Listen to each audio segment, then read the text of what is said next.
ወሎን ክልል አረጋለሁ የሚል እንቅስቃሴ ሲጀምር ነገርየዋ ሽታዋ ከሌላ መንገድ የመጣች ናት። ይሄንን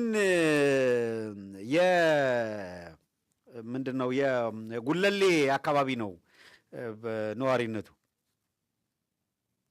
አይ ቀጨኔ አካባቢ ነው እንጂ ጉለሌ ነው የሚባለው። ቀጨኔ መድኃኔዓለም ምናምን ያለበት ክፍለ ከተማ የት ነው? ከአራዳ ይወጣል አይደል? አይ ቲንክ በጉለሌ ስር ነው የሚሆነው ይመስለኛል። ከተሳሳትኩ ነው ወይ አራዳ ነው ወይ ጉለሌ ነው።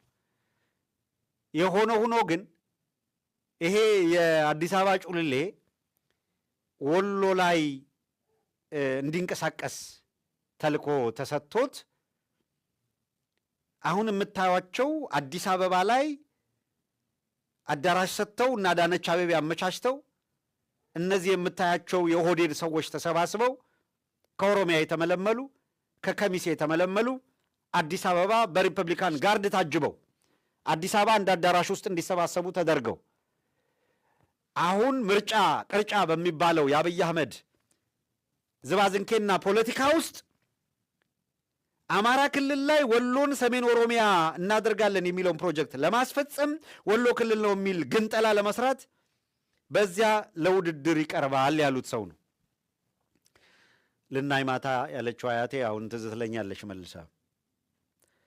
እውነትም የአያቴ ልናይ ማታ ይመጣል። አሁን የአማራ ሕዝብ መቼም እያለ በህይወት ቆሞ እየሄደ እነ ዮሐንስ ጣሰው ማን ነው እነ ነጻነት ጣሰው የቤት አማራን መፈንጫ ያደርጉታል ተብሎ የሚታሰብ አይደለም ብሎ መተው ብቻ አይደለም። ግን ነጻነት ጣሰው በዚህ በኩል ተደራጅቷል። ዘፋኟ ይግረምህ ተብዬ የባሰ እንዲገርመኝ ክንፍ የሌለው መልአክ በእውን ያናገረኝ ትላለች። ኦነግ ዛሬ ባወጣው መግለጫ በዘንድሮ ምርጫ የምሳተፈው በአማራ ክልልና በኦሮሚያ በአዲስ አበባ በድሬዳዋና በሐረር ነው ብሎ መግለጫ አውጥቷል። አማራ ክልል እሳተፋለሁ አለ ኦነግ። ከኔ ማጅን የመጨረሻ የድፍረታቸው ልክ ዳውድ ኢብሳ አማራ ክልል መጥቼ እወዳደራለሁ እያለ ነው። ሐሰን አሊ በቀደም ያሳየናችሁ በደኖና አርባ ጉጉ አማራን ከነነፍሱ ገደል የከተቱ ሰዎች አማራ ክልል መተን እንወዳደራለን አሉ። ኦፍኮርስ ብዙ የማይገርመው እኮ አብይ አህመድ እንዲህ እያረደው በየቀኑ አማራ ክልል ላይ እነቀንድ አውጣ ተወካይ ሆኖ እስከመሩ ድረስ ምን ችግር አለው እኛም ማድረግ እንችላለን የሚል እብሪት ውስጥ እንዲገቡ ያደረጋቸው ምክንያቱ ግልጽ ነው። ከዚህ ተነስተህ የአፋብህን የሰሞኑን መግለጫ ከዲሞክራሲ ጥያቄ ጋር እያያዝክ ያልክ የደነቆርክ ካለ ጉዳዩ ከዲሞክራሲ ጥያቄ ጋር የሚያያዝ አይደለም ነው። አንዳንዱ ይመጣና አፈሙዝ ዲሞክራሲን ሊያፈን አይገባም። የትኛውን ዲሞክራሲ ነው? አብይ ዲሞክራሲ ያመጣል እያልክ ነው? ከመሆን እኔ በጣም እየገረመኝ ነው ያለው። ማለት አፋብን የሚባል ድርጅት ወይም እዛ ውስጥ ያለ አመራር ልትጠላ ትችላለህ፣ ላትወደው ትችላለህ፣ ልትቃወመው ትችላለህ፣ መብት ነው። ግን ዳውድ ኢብሳና እነ ነጻነት ጣሰው መጥተው ነው አማራ ጋር የሚወዳደሩት። አሁን የእውነት የአማራ ህዝብ መሳሪያ ተደቅኖበት እንኳን የአማራ ህዝብ አዲስ አበባ ላይ ህዝቡ በምን አይነት ኑሮ ነው እየኖረ ያለው? ልደቱ አያሌውን ዜግነት ነፍጎ አገር አትገባም ያለ አገዛዝ ነጻነት ጣሰውን ቤት አማራ ላይ ወስዶ ተወዳዳሪ አረገዋለሁ ሲል አይ ይሄንን መቃወም እኮ ዴሞክራሲ እጅግር እኮ የሌለው አደረጋችሁት። እኔ ለምሳሌ ኮሜንት ሰጥቻለሁ። በአማራ ህዝብ ላይ ስትራቴጂክ ጠላትነት ይዘው የሚንቀሳቀሱ አካላት ህዝባችንን መቀለጃ ሊያደርጉት አይገባም የሚል አቋም የያዙ አካላት ይሄን አቋም የያዙ አካላት ጥሩ ነው። ነገር ግን የትኞቹ ስትራቴጂካሊ ለህዝባችን ጠላት ናቸው፣ የትኞቹ ግን ለህዝባችን ወዳጅ ባይሆኑ ቢያንስ ጠላት አይደሉም ብሎ መለየት ግን ያባት ነው ብዬ ነው የማስበው፣ ተገቢ ነው ብዬ ነው የማስበው። ኢንጀነራል ጠቅላላ ሂደቱን ሳይሆን የነ ነጻነት ጣሰው እንቅስቃሴ የነ ዳውድ ኢብሳ እንቅስቃሴ ለዲሞክራሲ ነው። አማራውን ከወለጋ እያጸዳ አንድ ቀን በሞቱ ለምን ይሞታል ብሎ ያልጠየቀ ሰውዬ አማራው ጋር መጥቼ ተወዳድሬ መሪ ልሆን ነው ይላል። አየው፣ ከሚሴ የሚባል ዞንን መታከኪያ ላይ ያደረገው ነው። ከኦሮሚያ ላይ አማራውን ያጸደዋል። እሱ ከሚሴን ታኮ አማራ ክልል እገባለሁ እያለ ነው። ደፋር ናቸው። ጎንደርና ባህር ዳር እንወዳደር ማለታቸው እኮ ማስረጃ የለም። እንኳን ከሚሴ ምን ይገርማል? ወሎ ሰሜን ኦሮሚያ ነው ብለው አይደል እንደሚንቀሳቀሱት? አሁን አማራ ከዚህ ውጪ ሌላ አጀንዳ ይዞ እርስ በራሱ መነታረክ ነው ያለበት ወይስ እየመጣ ያለውን አደጋ በአግባቡ ተረድቶ ሲያበቃ አንድነቱን ማጠናከር ነው ያለበት? የብአዴን በላ ካድሬዎች እነ ተመስገን ጥሩነህ እነ መላኩ አለበል እነ ይርጋ ሲሳይ እና አረጋ ከበደ የሚልኳቸው እነዚህ ልጆቻቸው የጥቅም ተጋሪዎቻቸው በየማህበራዊ ሚዲያ ጎጥ ፈጥረው ሊያናክሱ የሚፈልጉትን አጀንዳ ተቀብለ ያራገብክ ነው የምትሄደው ወይስ የአማራ ህዝብ ከምን ጊዜውም በላይ ዋንስ አንድ ሴንትራል የሆነ ኮማንድ ካቆመ አንድ ሴንትራል የሆነ ድርጅት ከመሰረተ ያንን መሰረት አድርጎ ዓለም አቀፍ ህግ ጠብቆ ዓለም የሚያዳምጠው ኃይሉ ነው መውጣት አለበት ብለህ ነው የምትሰራው። ይህን ለማድረግ የጎደለ የቱ ጋር ነው? ምን ልታጅ ምን ክሪቲሳይዝ ላድርግ የቱ ጋር ልደግፍ የሚል ጥያቄ ነው የምታነሳው? ወይስ ኢንጀነራል ብቅ ያለውን እየቆረጥክ ብቅ ያለውን እያፈረስክ ነው የምትሄደው? የቱ ነው የተሻለ የሚሆነው? ተጨባጭ በሆነ ሪዝን የምትተቸውን ተችተህ ተጨባጭ የሆነ ድጋፍ የምትሰጠውን ደግፈህ ግን በድምር ውጤቱ የአማራ ህዝብ ከእንዲህ ያለ መከራ እንዴት ይወጣል? በማንም ላይ መከራ ያምጣ አይደለም ባይዘው ደጋግመን ከተናገር ነው በማናቸውም መልኩ የምንሰጠው አስተያየት ህዝቡን ሳይሆን የሚመለከተው የፖለቲካ አካሉን ነው። ይህንን በመጽሐፍ ጽፈነዋል፣ በንግግር ተናግረነዋል፣ በምናምን ብለነዋል። የፖለቲካ ኃይሎች ፖለቲካም አይደሉም እኮ ጨካኝና ወንጀለኛ ኃይሎች አሁን ክሊር ነው። የወንጀል ቡድኖች መተን ይሄንን እናደርጋለን እያሉ ነው። የድፍረታቸውን ልክ ታያለህ። አጣዬን 10 ጊዜ ያወደመ አካል የጋቸና ሲርና አመራር የነኮረን የገኛ አመራር አማራ ክልል ላይ የምርጫ ጫወታ አጫወታለህ ይላል። ማንን ይዞ? ተስፋሁን አለምነ የምትባል አንድ ቀንድ አውጣ ነገር አለች።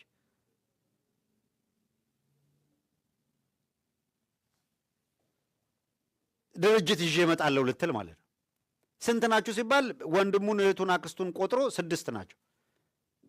6ቱን አማራ ክልል ላይ ድርጅቱን ይወዳደራለሁ ትላል። በለጠ ሞላና ጣሂር ይሄ አርዚቅ ነው ምናምን የሚባል አሁን አምጥቶ አዲስ አበባ ምክትል ኮሚሽነር ያደርገዋሉ። የለካ የዚህ ማን ነው የምትሉት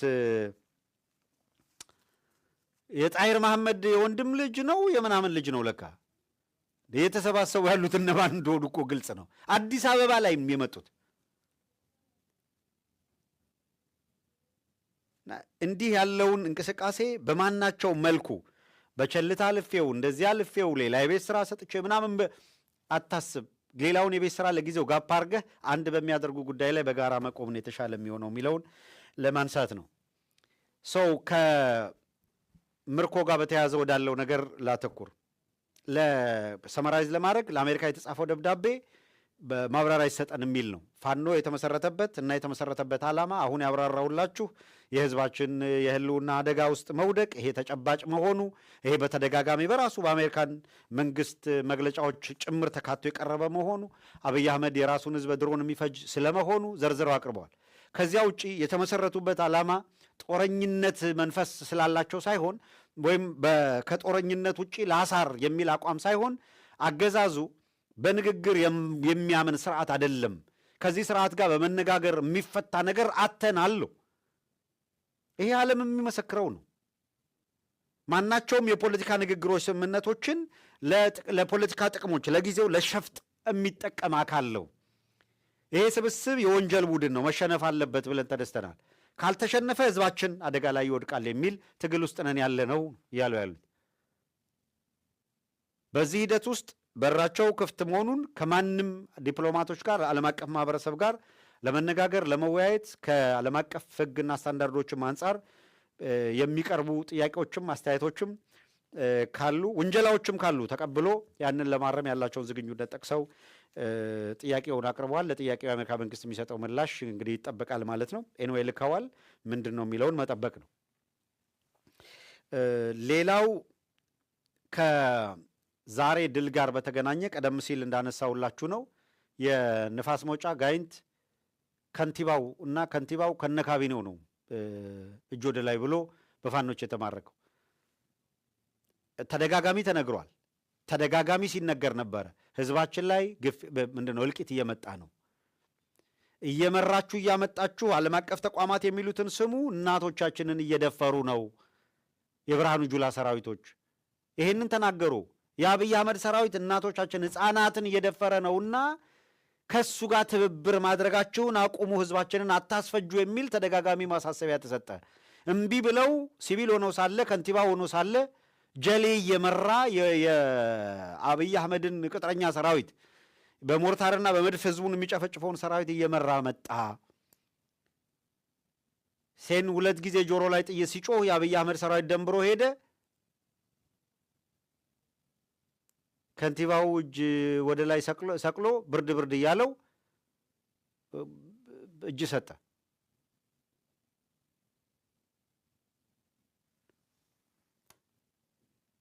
በየካቲት ሙቀት እንደዛ ከሚንዘፈዘፍ አስቀድሞ ሌላ ቦታም ያሉት እንዴት ነው ከህዝባቸው ጋር አይ ይሄ ነገር ከህዝባችን ጋር አስተላለፋችንን እናድርግ ማለት የአባት እኮ ነው። አንዳንድ ጊዜ ብለኸው ማይሆን ነገር ሲሆን እንደው ይገርማል። ከማጠቃለሌ በፊት የአንድ ቻናል እዚህ ፒን ተደርጎላችኋል እና ፒን የተደረገውን ቻናሉን ፒን አድርገነው ከሆነ ሰብስክራይብ ልታደርጉት የሚገባ ቻናል በተለይ ከአጣዬ ጋር በተያያዘ ለምሳሌ ወደ 8 ክፍሎች የመጀመሪያው 8 ክፍል ተተርኳል። ሌሎች በጣም ወሳኝ የሚባሉ ትረካዎች ወዘተረፈ የምታገኙበት ቻናል ነው። አሁን ፒን የተደረገላችሁን ይኸው በየመሃሉ ኢትዮ ሰገነት ሳተላይት ቲቪ በኮሜንት ላይ የምታዩትን እሱም ለጊዜው ከላይ ያለውም እሱ ይለወጥና ፒን ይደረግ። እሱን ሰብስክራይብ አድርጉ፣ ኮፒ አድርጉት። አንድ አፍታ ሁላችሁም እዚህ ያላችሁ አሁን ፒን ተደርጎላችኋል። ፒን የተደረገውን እስኪ አንድ ጊዜ ታፕ አድርጋችሁ ሰብስክራይብ አድርጉና የሰብስክሪፕሽን መጠኑ ጨመር እንዲያደርግ ተሳተፉ። በዚህ ረገድ እዚህ ላይ ፒን የተደረገውን ቻናል ሰብስክራይብ አድርጉና ተቀላቀሉ። ኮፒ አድርጋችሁ ለምታውቋቸውም ጭምር ላኩላቸው። ከ570 በላይ አሁን እስካሁን ካላችሁት ከ570 በላይ ላይክ ያላደረጋለ ከሚከታተሉት ውስጥ ማጆሪቲው አሁን አድርጓል። ግን 570 ገደማ ደግሞ ላይክ ያላደረጋለ። አድሚኖቻችንም ማሳሰቢያ እየሰጡ ነውና ላይክ ያላደረጋችሁ ላይክ እንድታደርጉ እየተጠየቀ ነው።